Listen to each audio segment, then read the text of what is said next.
Welcome back.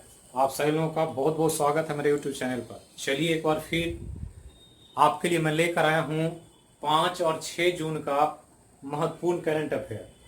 वह current affair जो exam में ज़्यादा पूछे जाने की संभावना है, जिसमें खासकर बिहार में 66 बीपीएससी, बिहार दरोगा, इन सब को ध्यान में रख करके ज़्यादा फोकस करके मैंने चीज़ों को कलेक्ट किया।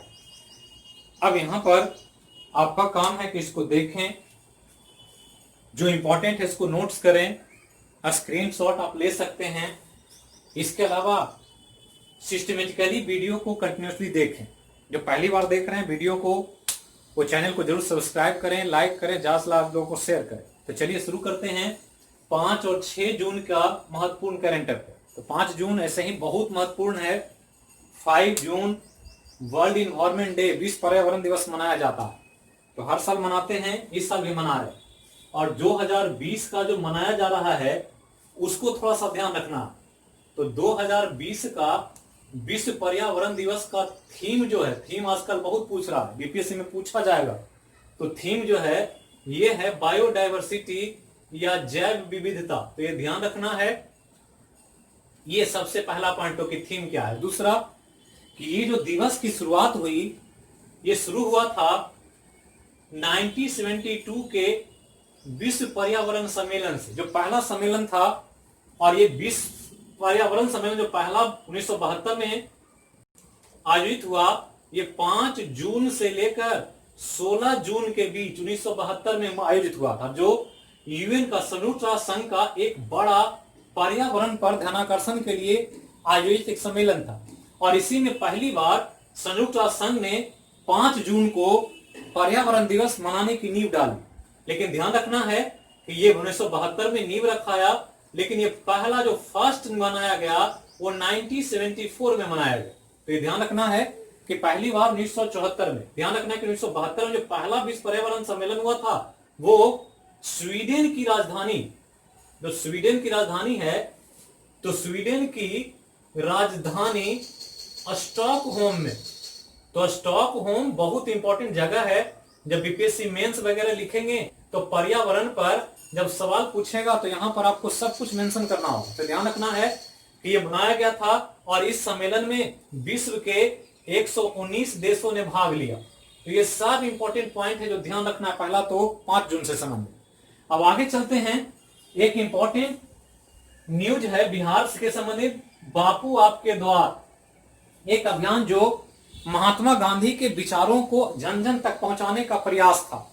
खास करके चंपारण सत्याग्रह की शताब्दी के अवसर पर 10 अप्रैल 1917 को महात्मा गांधी बिहार आए थे नील खेतिहरों को उनकी समस्याओं को सुलझाने के लिए। लेकिन उस कार्य को 100 साल पूरे हो गए 2017 को। तो 2017 में जब पूरा हो गया 100 साल, तो उसी के तौर पर बिहार सरकार ने बापू आपके द्वार एक फोल्डर प्रकाशित किया था और इसको जन जन तक पहुंचाने के लिए साक्षरता कर्मी ने काम किया। और इसके द्वारा लगभग 1.5 करोड़, ये ध्यान रखना है, 1.5 करोड़ परिवारों तक इसको पहुंचाने का कार्य किया गया। और ऐसा कर करके ये जो फोल्डर है बापू आपके द्वार, Limca book of world record में शामिल हो गया। इसके पहले बिहार सरकार का, जो नीतीश सरकार चल रही है, 2017 में जो मानव श्रृंखला बनाया गया था उसको भी लिम्का बुक में वर्ल्ड रिकॉर्ड का दर्जा दिया गया था। तो इस प्रकार से 2 रिकॉर्ड अभी हाल फिलहाल में, एक बापू आपके द्वार को और एक मानव श्रृंखला को, तो ध्यान रखना है। अब आगे चलें तो लॉकडाउन से प्रभावित एक योजना शुरू किया, मुख्यमंत्री कामगार उद्यमी सह रोजगार सृजन योजना। तो बहुत इंपॉर्टेंट योजना है उनके लिए जो मजदूर, जो श्रमिक बाहर से बिहार आ चुके हैं, तो उनको उनके कुशलता के आधार पर, उनके दक्षता के आधार पर सरकार ने उद्यम लगाने के लिए एक योजना शुरू किया, जिसके द्वारा कामगारों का समूह बनाकर उनको 10 लाख रुपए का ऋण दिया जाएगा। और इस 10 लाख के ऋण से वो अपना रोजगार सृजित कर सकते हैं। तो ध्यान रखना है कि मुख्यमंत्री कामगार उद्यमी सह रोजगार सृजन योजना बिहार सरकार ने शुरू किया है और इसके तहत 10 लाख रुपए का ऋण उपलब्ध कराने की योजना बनाया सरकार ने, जिसके द्वारा रोजगार सृजन होंगे, उद्योगों का विकास होगा, अर्थव्यवस्था को मजबूती मिलेगी। तो ये ध्यान रखना है। अब 5 जून जो ध्यान रखना है, थीम जैव विविधता है, तो जैव विविधता को ध्यान में रख करके कुछ स्टेप्स, कुछ कदम बिहार सरकार ने उठाया। तो पहले तो बिहार में पर्यावरण से संबंधित कुछ डाटा, इस पर ध्यान देंगे। पहला तो कि बिहार में पर्यावरण को संचालित करने के लिए जो वन है उस पर एक नजर डालें। तो बिहार में वनों का कुल क्षेत्रफल 6,845 वर्ग किलोमीटर। तो ध्यान रखना है कि बिहार में जो वन है, जहां पर जंगल है, वो 6,845 वर्ग किलोमीटर के एरिया में, जबकि जो एरिया है वो कुल बिहार के क्षेत्रफल का 7.27% है।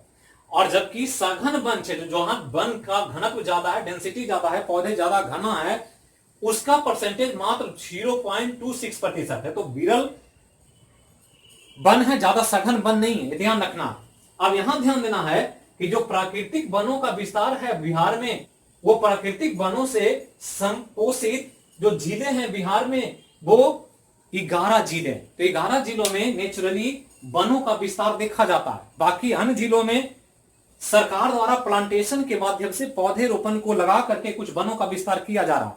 तो ध्यान रखना है कि बिहार में कुल जो वन का आवरण है, जिसको हरित आवरण कहते हैं, और हरित आवरण जो है अभी वर्तमान में 15% है, ध्यान रखना।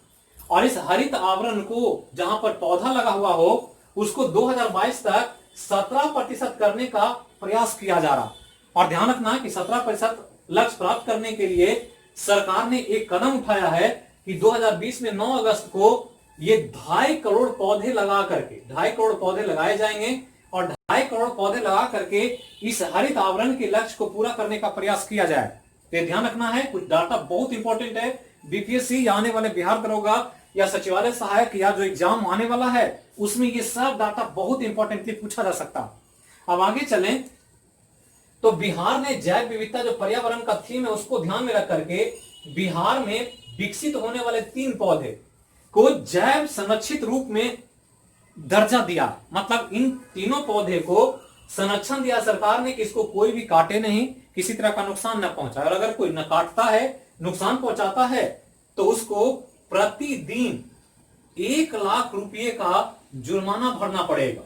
तो ये ध्यान रखना है कि ये जुर्माना का प्रावधान लगाया गया है ताकि इन पौधों को बचाया जा सके, क्योंकि बहुत पर्यावरण के लिए इंपॉर्टेंट है, मेडिसिनल प्लांट है, औषधीय पौधा है, जैव विविधता के तौर पर एक यूनिक प्रजाति है। तीनों 3 का नाम याद रखना है, एक है पाइनस रॉक्स बर्गाई, और एक है साइकस पिक्टिनाटा, और एक है अंजन। 3 पौधा है, 2 पौधा पाइनस रॉक्स बर्गाई और साइकस पिक्टिनाटा 2 जगह मिलता है बिहार में, रघिया में और मगुराहा में। तो ये 2 जगह यहां, और अंजन नामक पौधा मिलता है कैमूर में। तो ये तीनों जगह को, रघिया को, मगुराहा को और कैमूर को, एक अलग तरह का स्थल के रूप में चुना गया, और एक स्थल का नाम रखा गया है जैव विविधता, जैव विविधता विरासत स्थल। तो ये ध्यान रखना है कि बायोडायवर्सिटी की हेरिटेज प्लेस के रूप में इसको चुना गया है। तो ये तीनों जगह को याद रखना है, पूछा जा सकता है तीनों का नाम, पौधे का नाम, और किस रूप में, तो जैव विविधता विरासत स्थल के रूप में। तो ध्यान रखना। अब यहां से आगे बढ़ें तो एक इंटरनेशनल रिलेशन है भारत का, जो अभी बना है भारत और ऑस्ट्रेलिया के बीच। तो भारत, ऑस्ट्रेलिया, अमेरिका और जापान 4 देश मिल करके एक गुट बना रहे हैं, खास करके इकोनॉमी, रक्षा या सामरिक संतुलन के लिए। चीन के जो गलत विचार हैं, गलत नीतियों, उसको ध्यान में रख करके ये देश आपस में एक समूह बना करके काम करना चाहते हैं। और इस रूप में भारत और ऑस्ट्रेलिया के बीच 5 तारीख को एक समझौता हुआ, और उसमें 7 क्षेत्रों पर सहमति बनी, जिसमें मुख्य रूप से रक्षा और तकनीक, टेक्नोलॉजी का आदान प्रदान करना, रक्षा में एक दूसरे को सहयोग करना, या साइबर टेक्नोलॉजी हो, या डिफेंस सेक्टर हो, या मेटलर्जी का कोई खनन क्षेत्र हो, या न्यूक्लियर सप्लाइंग ग्रुप की बात हो, तो सब में ऑस्ट्रेलिया ने भारत को काफी सपोर्ट किया। इवन कि भारत को संयुक्त राष्ट्र संघ के सुरक्षा परिषद का अस्थायी सदस्यता के लिए भी सपोर्ट किया। तो इस रूप में दोनों का रिलेशन बहुत प्रगाढ़ होने जा रहा। ध्यान रखना है कि कुछ दिन पहले ऑस्ट्रेलिया के प्रधानमंत्री ने भारतीय प्रधानमंत्री के लिए हाथों से समोसा बनाकर प्रस्तुत किया था, और इसी के तौर पर भारतीय प्रधानमंत्री नरेंद्र मोदी ने इनके लिए, मतलब ऑस्ट्रेलिया प्रधानमंत्री के लिए खिचड़ी बना करके उनको पेश करने का प्रस्ताव रखा, और इनको आमंत्रण दिया है अपने फैमिली के साथ भारत आने का। क्योंकि अभी जो मीटिंग चल रही है ऑनलाइन चलता है, कॉन्फ्रेंस के द्वारा ही ये सब मीटिंग होता है, क्योंकि अभी कोविड-19 के तौर पर कभी कहीं आना जाना बंद है, इसके तौर पर ये काम हो रहा। इस समझौते में एक समझौता पर ध्यान रखना है कि अब भारत और ऑस्ट्रेलिया अपने सैन्य बेस को, तो सैन्य बेस होता है जहां से सैनिक अपना जमावड़ा करके हमला का एक प्लेस ढूंढते हैं कि कहां पर हम अपना साजो सामान रखें, चाहे फाइटर प्लेन हो, तोप हो, जहाज हो, मिसाइल्स हो, कहां से लगाया जाए, तो उसको सैन्य बेस कहा जाता है, जहां से सैनिक अपना स्थान लेती है। तो दोनों, ऑस्ट्रेलिया अपने सैन्य बेस का, भारत अपने सैन्य, आदान प्रदान करेगा। मतलब जरूरत पड़ने पर भारतीय सेना ऑस्ट्रेलिया में जाकर रह सकती है और ऑस्ट्रेलिया की सेना भारत में आकर के काम कर सकती है। तो ये एक बड़ा समझौता है ताकि दो जगह, खासकर हिंद महासागर और हिंद महासागर के साथ साथ प्रशांत महासागर की जो क्षेत्र है, इसमें संतुलन बनाया जाए और चीन के गतिविधियों पर कंट्रोल किया जाए। इसके लिए दोनों का गठबंधन बहुत विश्व के परिदृश्य में मायने रखता है, क्योंकि हिंद महासागर भारत का प्रभाव है और प्रशांत महासागर में ऑस्ट्रेलिया का एक प्रभुत्व है, और इस रूप में दोनों मिल करके इस संतुलन को बनाना चाहते हैं।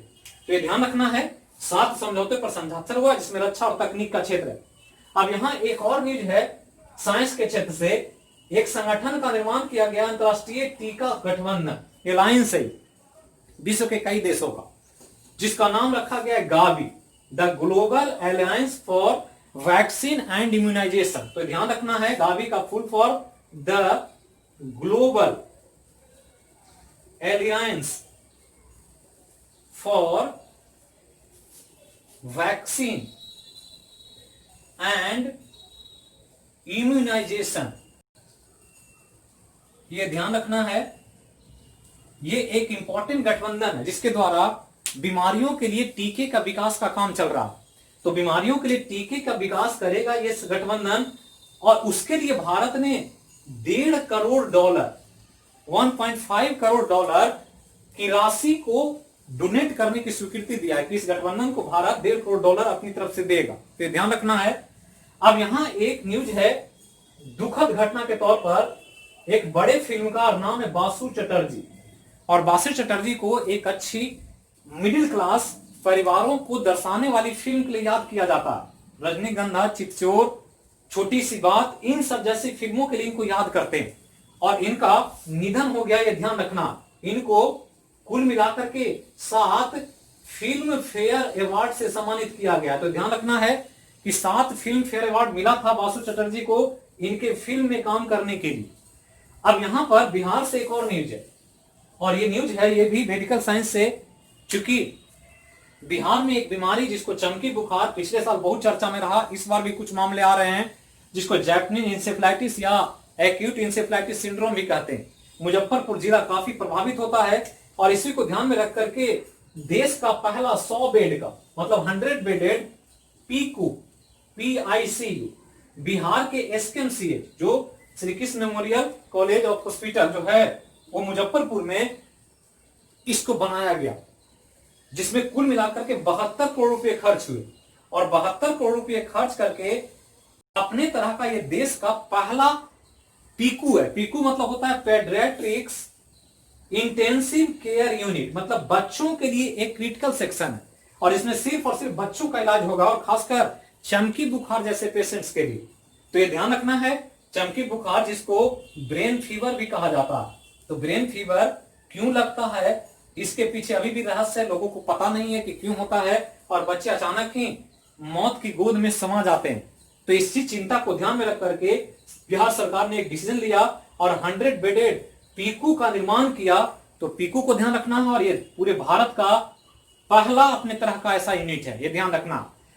एक न्यूज है इकोनॉमिक क्षेत्र, आर्थिक जगत से, बायोकॉम एक कंपनी है जिसकी कार्यकारी अध्यक्ष हैं किरण मजूमदार सौ, जो एक उद्योगपति हैं, और इनको इस साल का 2020 का EY world entrepreneur of the year 2020 चुना गया। एंटरप्रेन्योर मतलब होता है जो नया बिजनेस शुरू करता है और बिजनेस ग्रो कर जाता है, तो उसको एंटरप्रेन्योर कहते हैं। और इस रूप में ध्यान रखना है कि 2020 का चुनाव इनको किया गया, जिनको किरण मजूमदार सौ के नाम से जाना जाता है। बायोकॉम के कार्यकारी अध्यक्ष ध्यान रखना, और ये भारतीय हैं।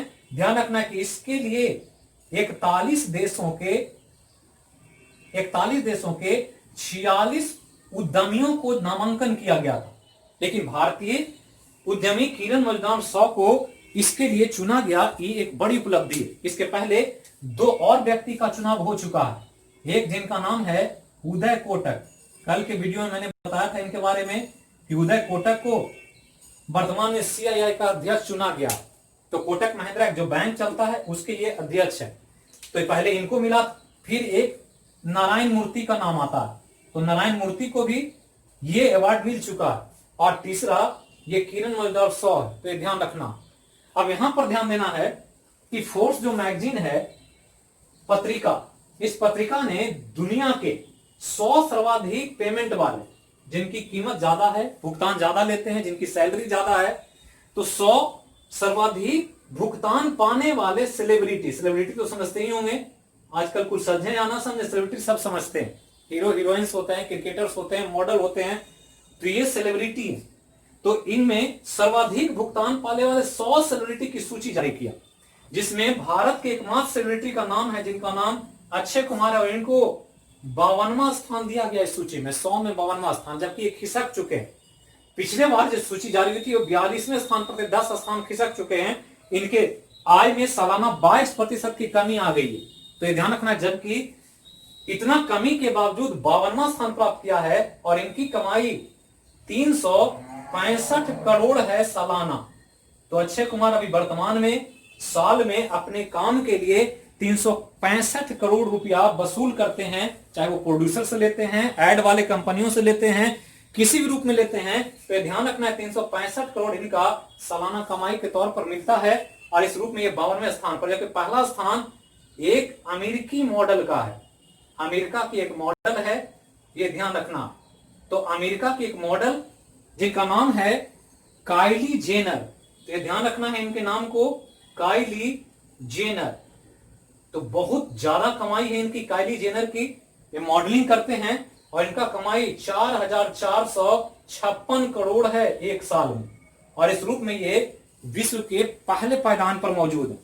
तो यही आज का करंट अफेयर समसामयिकी, आज का किस्सा, आज की कहानी जो हमने बताया आपको 5 और 6 जून को जोड़कर। आगे 7 और 8 जून और फिर हम लोग कंटिन्यू आ जाएंगे, तो पर डे एक दिन का करंट अफेयर मिलेगा। तो ध्यान रखना है, जहां भी रहें स्वस्थ रहें, सुरक्षित रहें, अपना और अपनों का ख्याल रखें, देश हित के बारे में सोचें। फिर मिलेंगे अगले विषय के साथ अगले वीडियो में।